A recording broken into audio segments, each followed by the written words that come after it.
साधना के लिए साधन अनेक प्रकार के होते हैं। जैसे सम्यक की उत्पत्ति में जिनबिंब भी एक महत्वपूर्ण कारण है, बहिरंग निमित्त के रूप में। उसी प्रकार शास्त्र के माध्यम से भी, अर्थात शास्त्र में आगम में जो प्रतिपादित विषय है उसके चिंतन मनन आदि करने से भी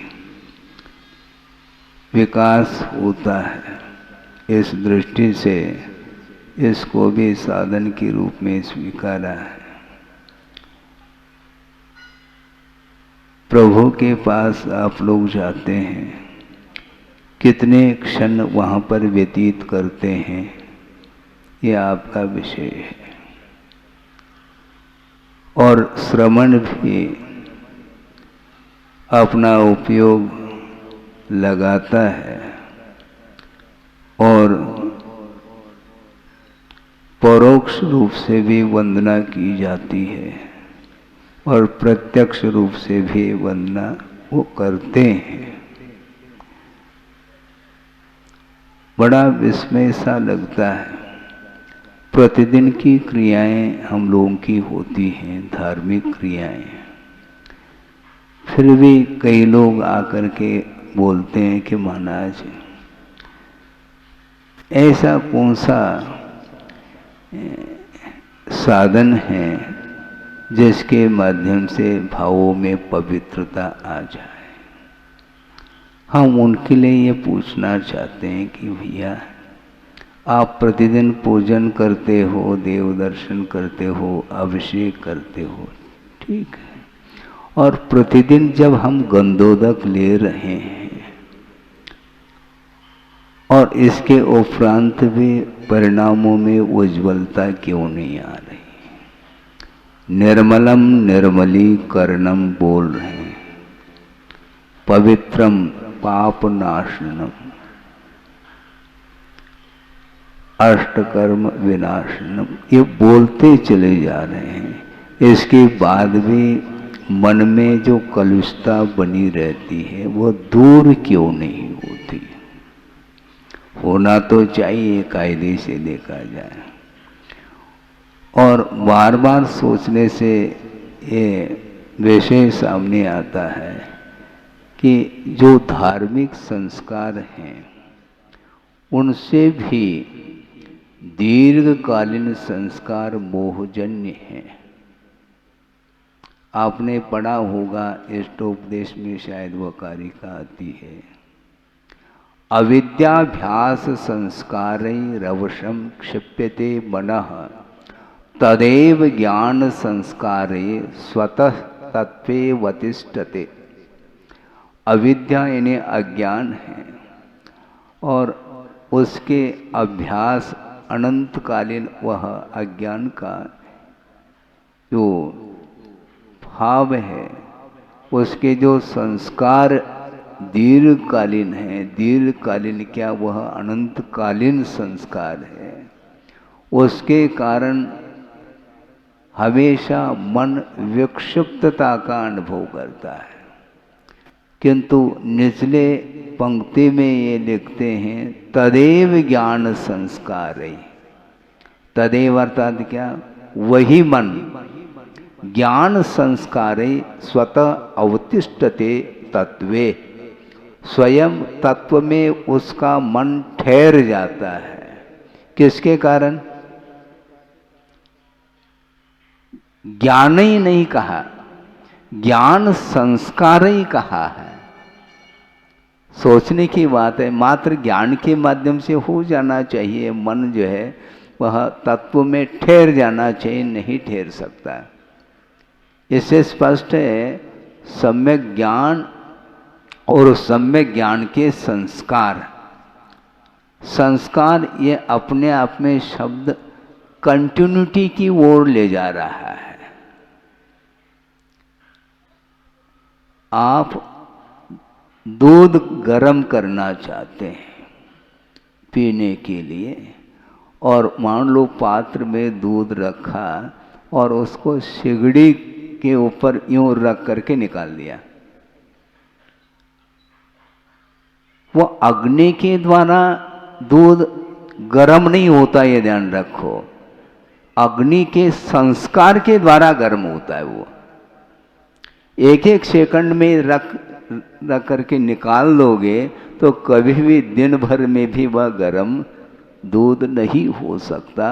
उसी प्रकार सम्यक ज्ञान के माध्यम से नहीं, सम्यक ज्ञान के संस्कार के द्वारा वह मन तत्परता स्वरूप में ठहरता है, ऐसा पूज्यपाद स्वामी कह रहे हैं। संस्कार का अर्थ ये होता है, अग्नि संस्कार क्या है? वो संस्कार का अर्थ ही ये है। इसी प्रकार मोहजन्य जो संस्कार है उनको डिलीट करने के लिए सम्यक ज्ञान के संस्कार के माध्यम से ही वह मोह के संस्कार दूर हो सकते हैं, और आपका जो उपयोग है या मन है वह स्वरूप में ठहर सकता है। ये प्रक्रिया अभी तक नहीं हो पाई ऐसा लग रहा है, क्योंकि अनंतकालीन जो मोहजन्य संस्कार थे, अज्ञान संबंधी संस्कार, उनको अभी तक हम दूर नहीं कर पाए। इसलिए लगता है कि भविष्य में क्या उम्मीद है।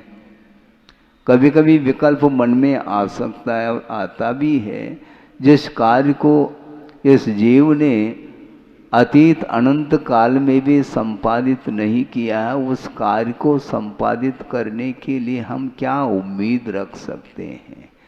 इसके उपरांत भी आचार्यों का कहना है कि पुरुषार्थ तो कर लिया, लेकिन समीचीन पुरुषार्थ नहीं करने के कारण वह कार्य नहीं हो पाया है।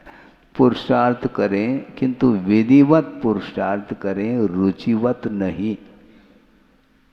हमेशा संसारी प्राणी मन के अनुरूप कार्य करता आया है, मन से नहीं किया।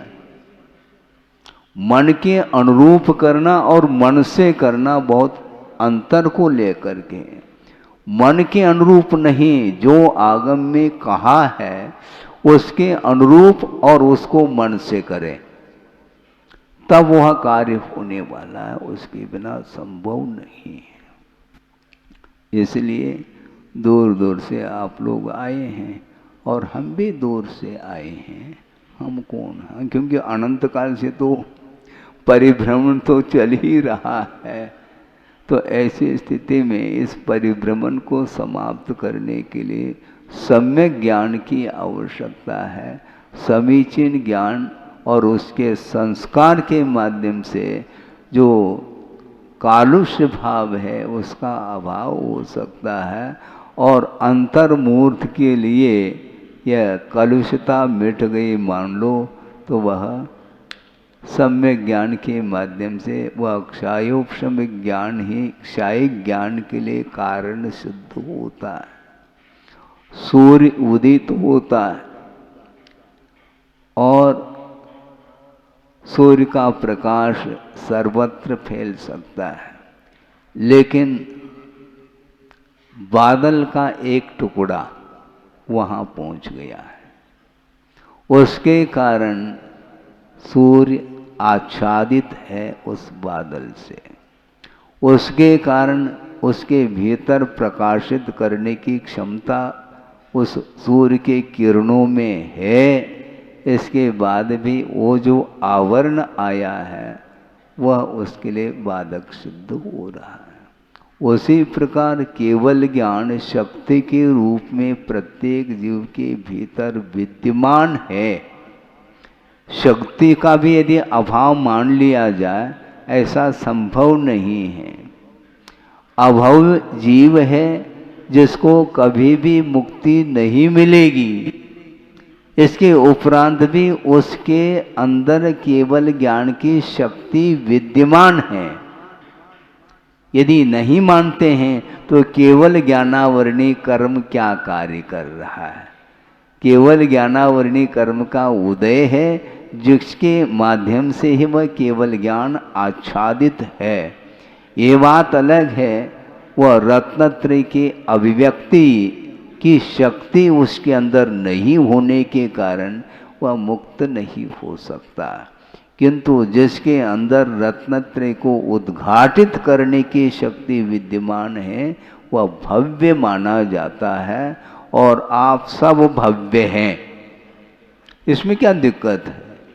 हाँ बिल्कुल, आप दूर दूर से आए हैं और पार्श्वनाथ भगवान के चरणों में आए हैं, और अष्टापद की यात्रा भी करके आए हैं। बिल्कुल ठीक है, इसमें क्या है? भगवान के चरणों में जो पहुंचता है और हृदय से आराधना करता है, उसकी आराधना व्यर्थ नहीं जा सकती। इसलिए हम संक्षेप में ये कहना चाहते हैं कि तदेव ज्ञान संस्कारै स्वतः तत्वे अवतिष्ठते। वही मन जो विक्षिप्त मन है, मोह के कारण, विषयजन्य संस्कार के कारण जिसका मन विक्षिप्त हुआ है, वही सम्यक ज्ञान के संस्कार के माध्यम से अपने आप में ठहर सकता है। महाराज, हमारा मन ठहरता नहीं है, उसको कैसे ठहराएं? नहीं, आपका मन तो ठहरा हुआ है, कहाँ ठहरा है ये अलग विषय है, किंतु ठहरा तो है। अपने आप में ठहर नहीं पा रहा है, इससे स्पष्ट है अन्यत्र वह ठहर चुका है। वहां से हटाने की बात है, अपने आप मन जाता नहीं। महाराज, मन अपने आप जा रहा है, अपने आप नहीं जा सकता। यदि अपने आप जाएगा तो अपने आप लौटेगा भी। फिर वो जाना, बाहर जाना यदि उसका स्वभाव है तो लौटना भी स्वभाव हो सकता है ना। फिर पुरुषार्थ क्या वस्तु है? इसलिए अपने आप बाहर नहीं जाता, स्वयं ही हम आज्ञा देते हैं। सारी जितने भी चेष्टाएं होती हैं, संगी पंचेंद्रिय जीव की अपेक्षा से बात कही जा रही है, वह सब चेष्टाएं मन मूलक ही होती है। मन के बिना वह चेष्टा संभव नहीं। हाथ के लिए संकेत दिया, देने वाला कौन? जीव ही संकेत दे रहा है, और वो कार्य जो हो रहा है वो ज्ञान के माध्यम से ही कार्य हो रहा है। इसलिए मोहजन्य या मोह से प्रभावित यदि ज्ञान है तो इसी प्रकार मन के अनुरूप वस्तुओं का वह आलम्बन लेता है। इसलिए बहुत ये विषय सूक्ष्म है, और यदि आपके पास ज्ञान है तो बहुत जल्दी वह बात समझ में आ सकती है। जो स्वाध्यायशील व्यक्ति है उसके लिए ज़्यादा समय नहीं लग सकता, क्योंकि क्षोभशम पर्याप्त है। लेकिन एक बात और रखना चाहते हैं, 2 मिनट में समाप्त करने जा रहा हूँ। ज्ञानावरणी कर्म के क्षोभशम के माध्यम से ज्ञान होता है क्या? नहीं होता है। मैं पूछ रहा हूं, तथ्य है इसमें। ज्ञानावरणी कर्म के क्षोभशम के बिना ज्ञान नहीं होता, किंतु ज्ञानावरणी कर्म के क्षोभशम मात्र से भी ज्ञान नहीं होता। हमारा दोनों बातें क्या आपको बात समझ में नहीं आ रही? आएगी। क्षोभशम होना मात्र पर्याप्त नहीं, किंतु उपयोग की भी बड़ी आवश्यकता है। लब्धिपयोगो भावेंद्रियम कहा। लब्धि का अर्थ प्राप्ति है, ज्ञानावरणी कर्म का क्षोभशम यह लब्धि है, और उपयोग का अर्थ उद्यमशील होना। आपके पास क्षोभशम है, गोमटसार का भी क्षोभशम है, संभव है त्रिलोक सार का भी हो सकता है, तिलोई पन्नति का भी हो सकता है, ये सब हो सकता है होने के लिए, किंतु वर्तमान में उपयोग आपका कहाँ लगा हुआ, जहाँ उपयोग लगा है वहीं का ज्ञान होगा, बाकी सारा सर्व स्टोर हो चुका है। कैसेट, ये क्या है? कैसेट का अर्थ क्या? उसमें सब कुछ 1-2 घंटे का प्रवचन उसमें उस कैसेट में है, लेकिन एक शोभन माना जाता है। कैसेट की थप्पी लगा दो, किंतु जब तक उसको टेप रिकॉर्ड में उस कैसेट को डालेंगे नहीं और स्विच ऑन नहीं करेंगे, तब तक वह टेप रिकॉर्ड बजने वाला नहीं। तो बजने का अर्थ उपयोग है, बाकी सब कैसेट है। शोषण पर्याप्त हो सकता है आपके पास, किंतु वर्तमान में ये आपका उपयोग प्रभु की ओर है तो वह बजेगा, और मान लो विषयों की ओर है तो फिर वह बजेगा नहीं। तो इसी प्रकार शोषण अलग वस्तु और उपयोग अलग वस्तु है, इसलिए सम्यक ज्ञान संस्कार ही कह रहे हैं। सम्यक ज्ञान के संस्कार के द्वारा अनंतकालीन जो विक्षिप्त मन है वह मन अपने आप में आ सकता है। बाहर जा रहा है, बाहर जा नहीं रहा है, हम भेज रहे हैं उसको, भेजने वाले प्रेषक हम हैं, अपने आप नहीं जा सकता। जब हम प्रेषक हैं तो बुला भी तो सकते हैं, वो अपने आप नहीं, उसकी जो भी चेष्टाएं होती हैं मनगत चेष्टाएं, वह सब उसका नियंता स्वयं जीव ही है। इसलिए सारी चेष्टाएं, चाहे शारीरिक हो, वासनिक हो, मानसिक हो, सारी प्रवृत्ति स्वयं करता है, उसकी स्वयं की इच्छा के ऊपर सारी चेष्टाएं निर्धारित हैं, इसलिए दूसरे के ऊपर कुछ भी नहीं। एक व्यक्ति कहता है कि महाराज हम क्या बताएं, बहुत पश्चाताप हो रहा है। क्यों महाराज? बिल्कुल इच्छा थी नहीं, मेरी बिल्कुल 1% भी इच्छा थी नहीं शादी करने की, लेकिन परिवार वाले मिल करके माता पिता ने बाध्य किया और शादी करनी पड़ी। ये सबको बाध्य करना चाहिए। ये बाध्य क्या वस्तु, दूसरा बाध्य नहीं करता, हम स्वयं बाध्य करते हैं। हम स्वयं अपने परिणामों से बाधित होते चले जा रहे हैं और आरोप दूसरे के ऊपर जा रहा है। दूसरा नहीं, हम स्वयं हैं उसके। हम परतंत्र नहीं हैं, हम स्वतंत्र हैं, लेकिन भीतर इच्छा रहती है, इसलिए वह स्वतंत्रता को भूल जाता है और दूसरे के ऊपर वह डाल देता है। यह आदत है संसारी प्राणी की। इसलिए अपने जो मोहजन्य संस्कार हैं उनको दूर करना चाहो, आप स्वयं चाहो तो दूर कर सकते हैं, नहीं हैं तो भगवान सामने भी बैठ जाए तो आपको वो बाध्य नहीं कर सकते। महाराज उनके पास अनंत शक्ति है, वो आपके काम में नहीं आने वाली उनकी अनंत शक्ति, ये ध्यान रखो। क्योंकि आपका उपादान इतना बलवान है कि वो भगवान भी आपके लिए हठात कुछ भी नहीं कर सकते हैं। यह संसार का स्वरूप है। संसार के स्वरूप को समझते हुए क्या अनंतकालीन संसार में रह रहा, अभी भी संसार के स्वरूप को समझ नहीं पा रहा है।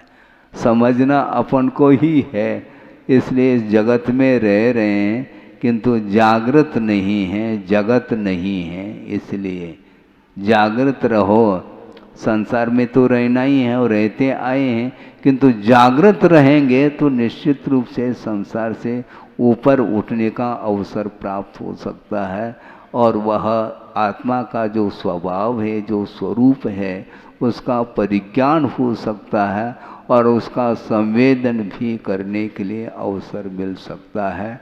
समय आपका हो गया है, इसलिए ज्ञान संस्कारे सम्यक ज्ञान के संस्कार के माध्यम से अपने आत्मा को पवित्र बनाने का निरंतर जो पुरुषार्थ करता है, वही व्यक्ति जो अभी तक प्राप्त नहीं हुआ है उसको प्राप्त कर सकता है, अर्थात मोक्ष का लाभ उसे हो सकता है।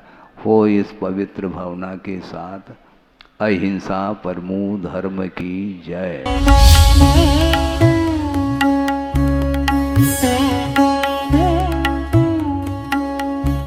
साधना के लिए साधन अनेक प्रकार के होते हैं। जैसे सम्यक की उत्पत्ति में जिनबिंब भी एक महत्वपूर्ण कारण है, बहिरंग निमित्त के रूप में। उसी प्रकार शास्त्र के माध्यम से भी, अर्थात शास्त्र में आगम में जो प्रतिपादित विषय है उसके चिंतन मनन आदि करने से भी विकास होता है। इस दृष्टि से इसको भी साधन के रूप में स्वीकारा है। प्रभु के पास आप लोग जाते हैं, कितने क्षण वहाँ पर व्यतीत करते हैं, ये आपका विषय है। और श्रवण भी अपना उपयोग लगाता है और परोक्ष रूप से भी वंदना की जाती है और प्रत्यक्ष रूप से भी वंदना वो करते हैं। बड़ा विस्मय सा लगता है। प्रतिदिन की क्रियाएं हम लोगों की होती हैं, धार्मिक क्रियाएं, फिर भी कई लोग आकर के बोलते हैं कि महाराज ऐसा कौन सा साधन है जिसके माध्यम से भावों में पवित्रता आ जाए। हम उनके लिए ये पूछना चाहते हैं कि भैया आप प्रतिदिन पूजन करते हो, देव दर्शन करते हो, अभिषेक करते हो, ठीक है, और प्रतिदिन जब हम गंधोदक ले रहे हैं और इसके उपरांत भी परिणामों में उज्ज्वलता क्यों नहीं आ रही?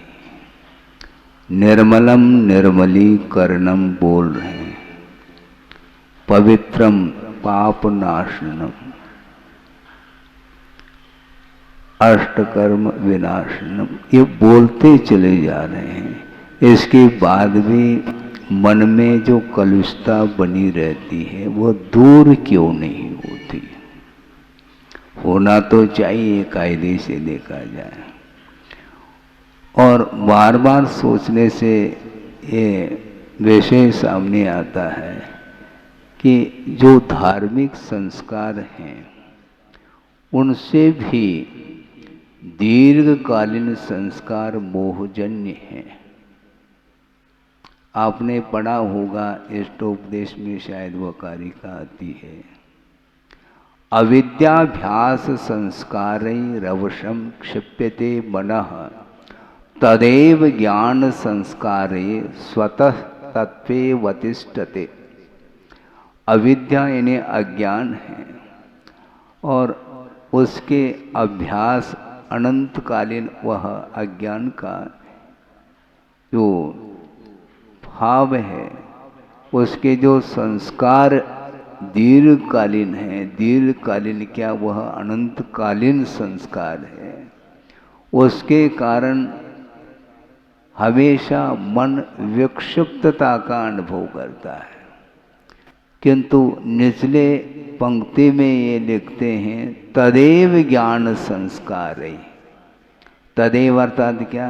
वही मन ज्ञान संस्कारे स्वतः अवतिष्ठते तत्वे, स्वयं तत्व में उसका मन ठहर जाता है। किसके कारण? ज्ञान ही नहीं कहा, ज्ञान संस्कार ही कहा है। सोचने की बात है, मात्र ज्ञान के माध्यम से हो जाना चाहिए। मन जो है वह तत्व में ठहर जाना चाहिए, नहीं ठहर सकता। इससे स्पष्ट है सम्यक ज्ञान और सम्यक ज्ञान के संस्कार, संस्कार ये अपने आप में शब्द कंटिन्यूटी की ओर ले जा रहा है। आप दूध गर्म करना चाहते हैं पीने के लिए, और मान लो पात्र में दूध रखा और उसको सिगड़ी के ऊपर यूं रख करके निकाल दिया। वो अग्नि के द्वारा दूध गर्म नहीं होता, ये ध्यान रखो। अग्नि के संस्कार के द्वारा गर्म होता है। वो एक एक सेकंड में रख करके निकाल लोगे तो कभी भी दिन भर में भी वह गर्म दूध नहीं हो सकता। उसी प्रकार सम्यक ज्ञान के माध्यम से नहीं, सम्यक ज्ञान के संस्कार के द्वारा वह मन तत्परता स्वरूप में ठहरता है, ऐसा पूज्यपाद स्वामी कह रहे हैं। संस्कार का अर्थ ये होता है। अग्नि संस्कार क्या है? वो संस्कार का अर्थ ही ये है। इसी प्रकार मोहजन्य जो संस्कार है उनको डिलीट करने के लिए सम्यक ज्ञान के संस्कार के माध्यम से ही वह मोह के संस्कार दूर हो सकते हैं, और आपका जो उपयोग है या मन है वह स्वरूप में ठहर सकता है। ये प्रक्रिया अभी तक नहीं हो पाई ऐसा लग रहा है, क्योंकि अनंतकालीन जो मोहजन्य संस्कार थे, अज्ञान संबंधी संस्कार, उनको अभी तक हम दूर नहीं कर पाए। इसलिए लगता है कि भविष्य में क्या उम्मीद है। कभी कभी विकल्प मन में आ सकता है, आता भी है। जिस कार्य को इस जीव ने अतीत अनंत काल में भी संपादित नहीं किया है, उस कार्य को संपादित करने के लिए हम क्या उम्मीद रख सकते हैं। इसके उपरांत भी आचार्यों का कहना है कि पुरुषार्थ तो कर लिया, लेकिन समीचीन पुरुषार्थ नहीं करने के कारण वह कार्य नहीं हो पाया है। पुरुषार्थ करें, किंतु विधिवत पुरुषार्थ करें, रुचिवत नहीं। हमेशा संसारी प्राणी मन के अनुरूप कार्य करता आया है, मन से नहीं किया। मन के अनुरूप करना और मन से करना बहुत अंतर को लेकर के, मन के अनुरूप नहीं, जो आगम में कहा है उसके अनुरूप और उसको मन से करें, तब वह कार्य होने वाला है, उसके बिना संभव नहीं है। इसलिए दूर दूर से आप लोग आए हैं और हम भी दूर से आए हैं। हम कौन हैं? क्योंकि अनंत काल से तो परिभ्रमण तो चल ही रहा है। तो ऐसी स्थिति में इस परिभ्रमण को समाप्त करने के लिए सम्यक ज्ञान की आवश्यकता है। समीचीन ज्ञान और उसके संस्कार के माध्यम से जो कालुष्य भाव है उसका अभाव हो सकता है, और अंतर्मूर्त के लिए यह कलुषता मिट गई मान लो, तो वह सम्यक ज्ञान के माध्यम से वह क्षायोपशमिक ज्ञान ही क्षायिक ज्ञान के लिए कारण सिद्ध होता है।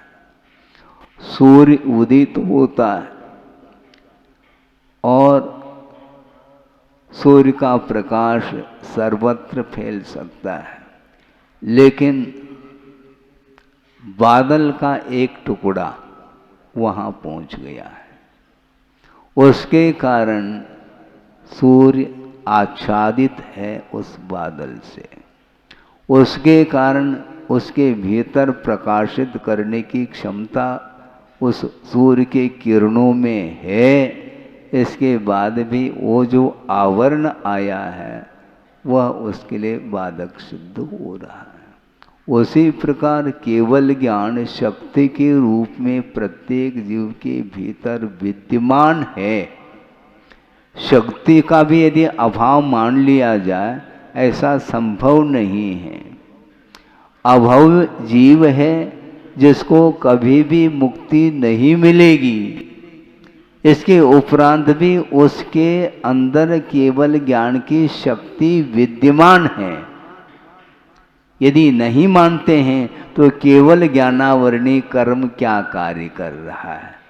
केवल ज्ञानावरणी कर्म का उदय है, जिसके माध्यम से ही वह केवल ज्ञान आच्छादित है।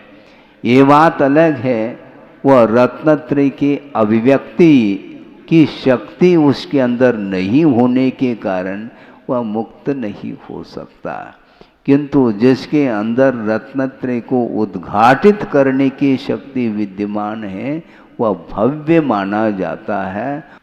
सारी जितनी भी चेष्टाएं होती हैं, संगी पंचेंद्रिय जीव की अपेक्षा से बात कही जा रही है, वह सब चेष्टाएं मन मूलक ही होती है। मन के बिना वह चेष्टा संभव नहीं। हाथ के लिए संकेत दिया, देने वाला कौन? जीव ही संकेत दे रहा है, और वो कार्य जो हो रहा है उस ज्ञान के माध्यम से ही कार्य हो रहा है। इसलिए मोहजन्य या मोह से प्रभावित यदि ज्ञान है तो इसी प्रकार मन के अनुरूप वस्तुओं का वह आलम्बन लेता है। इसलिए बहुत ये विषय सूक्ष्म है, और यदि आपके पास ज्ञान है तो बहुत जल्दी वह बात समझ में आ सकती है। जो स्वाध्यायशील व्यक्ति है उसके लिए ज़्यादा समय नहीं लग सकता, क्योंकि क्षोभशम पर्याप्त है। लेकिन एक बात और रखना चाहते हैं, 2 मिनट में समाप्त करने जा रहा हूँ। ज्ञानावरणी कर्म के क्षोभशम के माध्यम से ज्ञान होता है क्या? नहीं होता है। मैं पूछ रहा हूं, तथ्य है इसमें। ज्ञानावरणी कर्म के क्षोभशम के बिना ज्ञान नहीं होता, किंतु ज्ञानावरणी कर्म के क्षोभशम मात्र से भी ज्ञान नहीं होता। हमारा दोनों बातें क्या आपको बात समझ में नहीं आ रही? आएगी।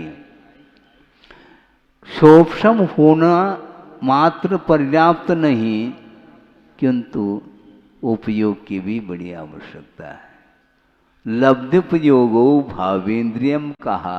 लब्धि का अर्थ प्राप्ति है, ज्ञानावरणी कर्म का क्षोभशम यह लब्धि है, और उपयोग का अर्थ उद्यमशील होना। आपके पास क्षोभशम है, गोमट सार का भी क्षोभशम है, संभव है त्रिलोक सार का भी हो सकता है, तिलोई पन्नति का भी हो सकता है। ये सब हो सकता है होने के लिए, किंतु वर्तमान में उपयोग आपका कहाँ लगा हुआ है? जहाँ उपयोग लगा है वहीं का ज्ञान होगा। बाकी सारा सर्व स्टोर हो चुका है। कैसेट, ये क्या है? कैसेट का अर्थ क्या? उसमें सब कुछ 1-2 घंटे का प्रवचन उसमें उस कैसेट में है, लेकिन ये क्षोभशम माना जाता है। कैसेट की थप्पी लगा दो, किंतु जब तक उसको टेप रिकॉर्ड में उस कैसेट को डालेंगे नहीं और स्विच ऑन नहीं करेंगे, तब तक वह टेप रिकॉर्ड बजने वाला नहीं। तो बजने का अर्थ उपयोग है, बाकी सब कैसेट है।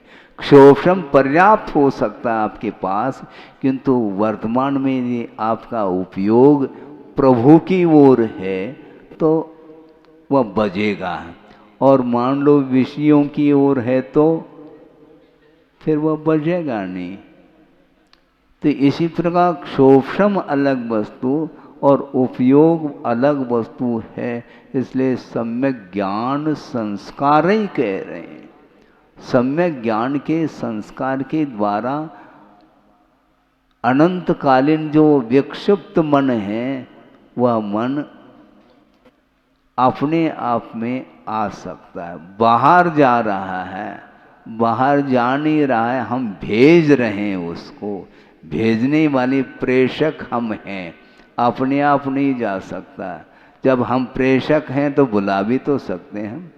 वो अपने आप नहीं, उसकी जो भी चेष्टाएं होती हैं, मनगत चेष्टाएं, वह सब उसका नियंता स्वयं जीव ही है। इसलिए सारी चेष्टाएं, चाहे शारीरिक हो, वासनिक हो, मानसिक हो, सारी प्रवृत्ति स्वयं करता है। उसकी स्वयं की इच्छा के ऊपर सारी चेष्टाएं निर्धारित हैं, इसलिए दूसरे के ऊपर कुछ भी नहीं। एक व्यक्ति कहता है कि महाराज हम क्या बताएं, बहुत पश्चाताप हो रहा है। क्यों महाराज? बिल्कुल इच्छा थी नहीं मेरी, बिल्कुल 1% भी इच्छा थी नहीं शादी करने की, लेकिन परिवार वाले मिल करके माता पिता ने बाध्य किया और शादी करनी पड़ी। यह सबको बाध्य करना चाहिए। ये बाध्य क्या वस्तु? दूसरा बाध्य नहीं करता, हम स्वयं बाध्य करते हैं। हम स्वयं अपने परिणामों से बाधित होते चले जा रहे हैं और आरोप दूसरे के ऊपर जा रहा है। दूसरा नहीं, हम स्वयं हैं उसके। हम परतंत्र नहीं हैं, हम स्वतंत्र हैं, लेकिन भीतर इच्छा रहती है, इसलिए वह स्वतंत्रता को भूल जाता है और दूसरे के ऊपर वह डाल देता है। यह आदत है संसारी प्राणी की। इसलिए अपने जो मोहजन्य संस्कार हैं उनको दूर करना चाहो, आप स्वयं चाहो तो दूर कर सकते हैं, नहीं हैं तो भगवान सामने भी बैठ जाए तो आपको वो बाध्य नहीं कर सकते। महाराज उनके पास अनंत शक्ति है, वो आपके काम में नहीं आने वाली उनकी अनंत शक्ति, ये ध्यान रखो। क्योंकि आपका उपादान इतना बलवान है कि वो भगवान भी आपके लिए हठात कुछ भी नहीं कर सकते हैं। यह संसार का स्वरूप है। संसार के स्वरूप को समझते हुए क्या अनंतकालीन संसार में रह रहा, अभी भी संसार के स्वरूप को समझ नहीं पा रहा है। समझना अपन को ही है, इसलिए इस जगत में रह रहे हैं किंतु जागृत नहीं है, जगत नहीं है। इसलिए जागृत रहो। संसार में तो रहना ही है और रहते आए हैं, किंतु जागृत रहेंगे तो निश्चित रूप से संसार से ऊपर उठने का अवसर प्राप्त हो सकता है और वह आत्मा का जो स्वभाव है, जो स्वरूप है, उसका परिज्ञान हो सकता है और उसका संवेदन भी करने के लिए अवसर मिल सकता है। समय आपका हो गया है, इसलिए ज्ञान संस्कारे, सम्यक ज्ञान के संस्कार के माध्यम से अपने आत्मा को पवित्र बनाने का निरंतर जो पुरुषार्थ करता है, वही व्यक्ति जो अभी तक प्राप्त नहीं हुआ है उसको प्राप्त कर सकता है, अर्थात मोक्ष का लाभ उसे हो सकता है। हो इस पवित्र भावना के साथ। अहिंसा परमो धर्म की जय।